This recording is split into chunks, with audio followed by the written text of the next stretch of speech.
Hello friends, welcome to study group Pathshala. मैं अभिलाष और आज की क्लास में डिस्कस करेंगे एक निबंध को। ये निबंध होगा आपदा प्रबंधन पर। ठीक है, बहुत ही ज्यादा इंपॉर्टेंट टॉपिक है आप सभी के लिए। एसएससी के सभी डिस्क्रिप्टिव एग्जाम्स के लिए काफी ज्यादा इंपॉर्टेंट होगा ये टॉपिक। आप इसको जो तैयार करिए, उसकी कंप्लीट प्लेलिस्ट को वॉच कर लीजिएगा। डिस्क्रिप्शन में आपको लिंक मिल जाएगा, वहां से जाके आप सारे जितने इंपॉर्टेंट एस्से हैं उनको भी तैयार कर सकते हो, सारे निबंध भी तैयार कर लोगे और जितने इंपॉर्टेंट पत्र हैं उनको भी देख सकते हो। उनकी प्लेलिस्ट को भी वॉच कर लेना। इसके साथ ही साथ आप इन बुक्स को ले सकते हो जो हिंदी इंग्लिश दोनों में आपको मिल जाएंगी। 70+ टॉपिक्स जो हैं यहाँ से हम लोग कवर किए हुए हैं। इसमें जितने रीसेंट टॉपिक्स हैं वो भी इंक्लूडेड है, साथ ही साथ जो ट्रेडिशनल टॉपिक्स है वो भी इसमें इंक्लूडेड है। तो इन टॉपिक्स को अगर आप तैयार कर लेते हो तो आपके पास सफिशिएंट कंटेंट होगा और फिर कुछ भी टॉपिक पूछ लिया जाए, जितना टफ से टफ क्वेश्चन आ जाए, टफ से टफ वो चीज़ पूछ ली जाए तो भी आप आसानी से कर लोगे, राइट। और स्पेशलिटी इन बुक्स की है कि आपको विद इन वर्ड लिमिट सारे के सारे टॉपिक्स मिलते हैं, लेटेस्ट पैटर्न पर बेस्ड मिलेंगे और 70+ टॉपिक्स यहाँ से आप कवर कर सकते हो। ठीक है, और ऐसे लेटर दोनों ही सिंगल बुक में मिल जाएंगे, तो अलग से 2 बुक लेने की जरूरत नहीं पड़ेगी। लोएस्ट कॉस्ट में बुक आपको एडिशनली मिल जाएगी, राइट। एडिशनल 30% आपको डिस्काउंट भी मिल जाएगा। तो डिस्क्रिप्शन में लिंक दोस्तों दिया गया है, वहाँ से जाके आप अपनी एग्जाम के हिसाब से इसको परचेज कर सकते हो। SSC CGL, CHSL, SSC GST या फिर आईबीपीएस पीओ के लिए। इंट्रोडक्शन से बेसिकली स्टार्ट करेंगे, कैसे आपको इस टॉपिक को एक्सप्लेन करना है वो देख लेते हैं। तो शुरुआत देख लेते हैं।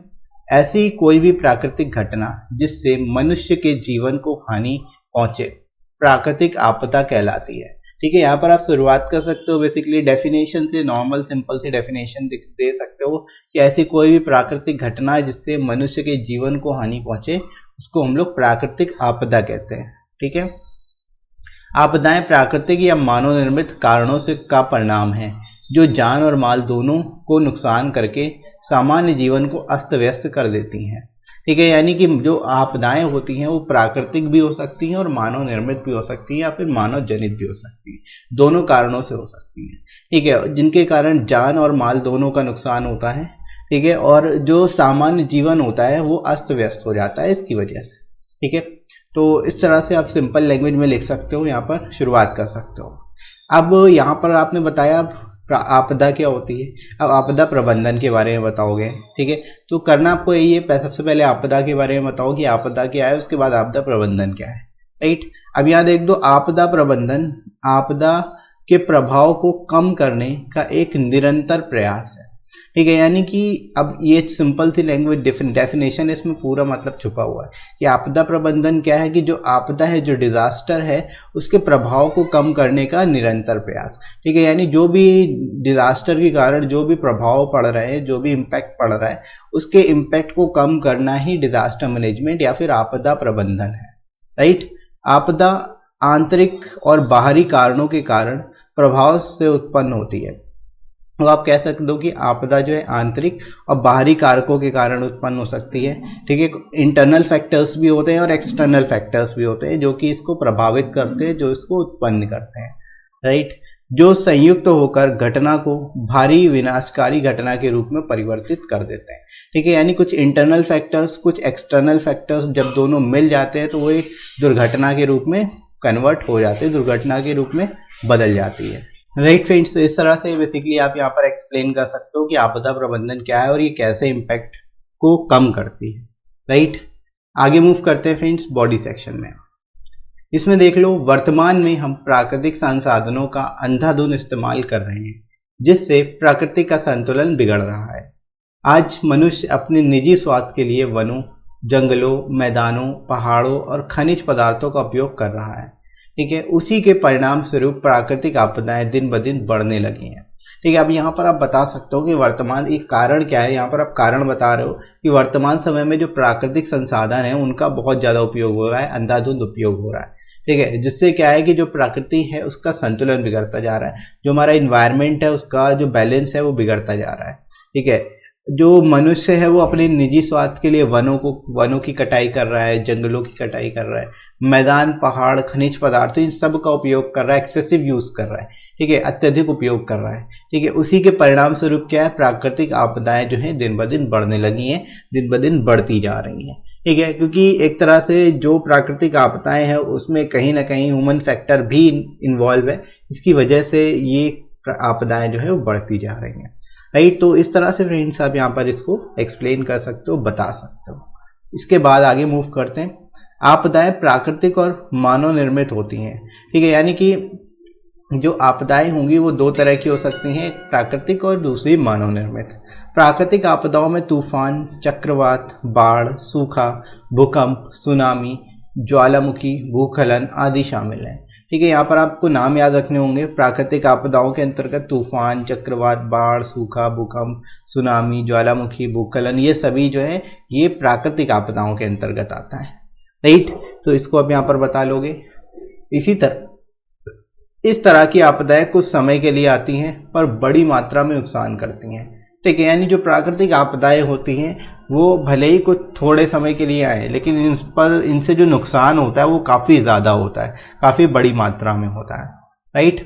सभी मकानों, परिसरों, शहरों को नष्ट कर देती हैं और बड़ी मात्रा में जान माल का नुकसान होता है, ठीक है। यानी इनमें से कोई भी जो अभी हम लोगों ने डिस्कस किया, तूफान, चक्रवात, बाढ़, सूखा, भूकंप, सुनामी, ज्वालामुखी, भूस्खलन, इनमें से कोई भी अगर किसी भी तरह की आपदाएं आती हैं तो उससे क्या होगा, बड़े पैमाने पे बेसिकली क्या होता है, नुकसान होता है। सभी मकान, परिसर, शहर सब नष्ट हो जाते हैं, ठीक है। और बहुत ही बड़ी मात्रा में जान माल दोनों का नुकसान होता है, ठीक है। तो इस तरह से यहाँ पर आप बता सकते हो, इसके बारे में अच्छे से लिख सकते हो। इसके बाद आगे मूव करते हैं मानव जनित आपदाओं के अंतर्गत। अब आप मानव जनित आपदाएं बता रहे हो, पहले आपने बताया कि प्राकृतिक आपदाएं क्या क्या है, ठीक है। अब मानव जनित आपदाओं के अंतर्गत औद्योगिक दुर्घटना, पर्यावरणीय ह्रास, युद्ध, आतंकी गतिविधियां आदि को शामिल किया जाता है, ठीक है। इसमें आप याद रखोगे, इसके अंतर्गत औद्योगिक दुर्घटनाएं होती हैं, पर्यावरणीय ह्रास जो हो रहा है वो इसके अंदर आएगा, युद्ध, आतंकी गतिविधियां, ये सभी जो है मानव जनित आपदाएं हैं। रसायन युद्ध के तहत विषैली गैसों, बम और क्लस्टर बम को शत्रु कैंपों में छोड़ा जाता है, ठीक है। तो ये भी जो है मानव जनित ही है, तो ये भी आप यहाँ पर बता सकते हो, राइट। तो विषैली गैस, बम और रिएक्टर बम जो है ये सभी भी एक तरह से मानव जनित आपदाएं ही हैं, ठीक है। तो इनको भी यहाँ पर आप एक्सप्लेन कर लोगे। आगे फ्रेंड्स मूव करते हैं हम लोग कंक्लूजन की ओर। यहाँ पर अब आप बता सकते हो भारत सरकार क्या करे इसके रिगार्डिंग और कौन कौन सी संस्थाएं हैं जो इसके रिगार्डिंग काम कर रही हैं, ठीक है। जैसे भारत सरकार ने आपदा प्रबंधन के लिए राष्ट्रीय आपदा प्रबंधन प्राधिकरण, राष्ट्रीय रिमोट सेंसिंग सेंटर, केंद्रीय जल आयोग आदि कई विभागों और संगठनों की स्थापना की है। तो यहाँ पर आप बता सकते हो डिजास्टर मैनेजमेंट के लिए, आपदा प्रबंधन के लिए भारत सरकार ने कई सारे संस्थाओं को, कई सारे जो है यहाँ पर संगठनों की स्थापना की हुई है। इनके आपको नाम याद रखने पड़ेंगे, राष्ट्रीय आपदा प्रबंधन प्राधिकरण, राष्ट्रीय रिमोट सेंसिंग सेंटर और केंद्रीय जल आयोग, ठीक है। प्राकृतिक आपदाओं के प्रभाव को कम करने के लिए और इनसे निपटने के लिए सभी लोगों को इसके प्रति सतर्क रहने की जरूरत है, ठीक है। यानी प्राकृतिक आपदाओं के इम्पैक्ट को हम तभी कम कर पाएंगे जब हम पहले से ही इनके बारे में जानते होंगे और हमें पता होगा कि किस आपदा के दौरान क्या क्या सावधानियां बरतनी है, ठीक है। तो लोगों को सतर्क रहने की जरूरत है, ठीक है। इससे रिलेटेड नॉलेज लोगों को होनी चाहिए, ज्ञान होना चाहिए, तभी वो बच सकेंगे और इसके इम्पैक्ट को कम कर पाएंगे, ठीक है। हम सभी को अपने सुख सुविधाओं के लिए प्राकृतिक संसाधनों के अत्यधिक उपयोग से बचना चाहिए, ठीक है। अब आप यहाँ पर सजेशन दे सकते हो कि हम सभी अपने सुख और सुविधाओं के लिए प्राकृतिक संसाधनों का जो अत्यधिक उपयोग कर रहे हैं उससे बचना चाहिए, नहीं करना चाहिए ऐसा। ज़्यादा से ज़्यादा वृक्ष लगाने चाहिए, तभी हम सब मिलकर प्राकृतिक आपदाओं के प्रभाव को कम कर सकते हैं, ठीक है। ज़्यादा से ज़्यादा वृक्ष लगाने चाहिए हम सभी को, ताकि जो प्राकृतिक आपदाएं हैं वो भी, उसके प्रभाव को भी कम किया जा सके और बेसिकली हमारे इन्वायरमेंट को भी एक तरह से स्वस्थ बनाए रखा जा सके, ठीक है। तो इस तरह से फ्रेंड्स आप इसको कंक्लूड कर सकते हो, लिख सकते हो, बहुत ही सिंपल लैंग्वेज में, बहुत ही आसान तरीके। इसके साथ ही साथ आप अदर टॉपिक्स को भी तैयार कर सकते हो, जिनकी प्लेलिस्ट आपको मिल जाएगी प्लेलिस्ट सेक्शन में, वहाँ पे जाके सारे आप टॉपिक्स को तैयार कर सकते हैं। एप्लीकेशन और प्रीसिक्स की भी प्लेलिस्ट देख लेना, इसमें भी आपको सारे इंपॉर्टेंट टॉपिक्स मिल जाएंगे, राइट दोस्तों। तो इन सभी को आप अच्छे से तैयार करिए और आई होप आज का वीडियो आप सभी के लिए काफ़ी ज़्यादा हेल्पफुल रहा होगा। वीडियो कैसा लगा कमेंट करके जरूर बताइएगा। वीडियो हेल्पफुल लगा हो तो लाइक करिएगा, इस वीडियो को शेयर करिएगा अपने सभी दोस्तों में और सब्सक्राइब कर लीजिए चैनल को अगर आप में से कोई नया है तो, राइट फ्रेंड्स। इसके साथ ही साथ आप मुझे टेलीग्राम पर फॉलो कर सकते हो, यहाँ पर आपको सारी इंपॉर्टेंट पीडीएफ्स और क्लासेस की नोटिफिकेशन भी मिल जाएंगी, राइट। और साथ ही साथ इसका लिंक भी मैं आपको डिस्क्रिप्शन में प्रोवाइड कर दूंगा, वहाँ से जाके आप डायरेक्ट ज्वाइन कर सकते हो और कमेंट सेक्शन में भी पिन कर दूंगा। राइट फ्रेंड्स, तो अभी के लिए इतना ही। नेक्स्ट मिलते हैं अगली क्लास में। Thanks for watching.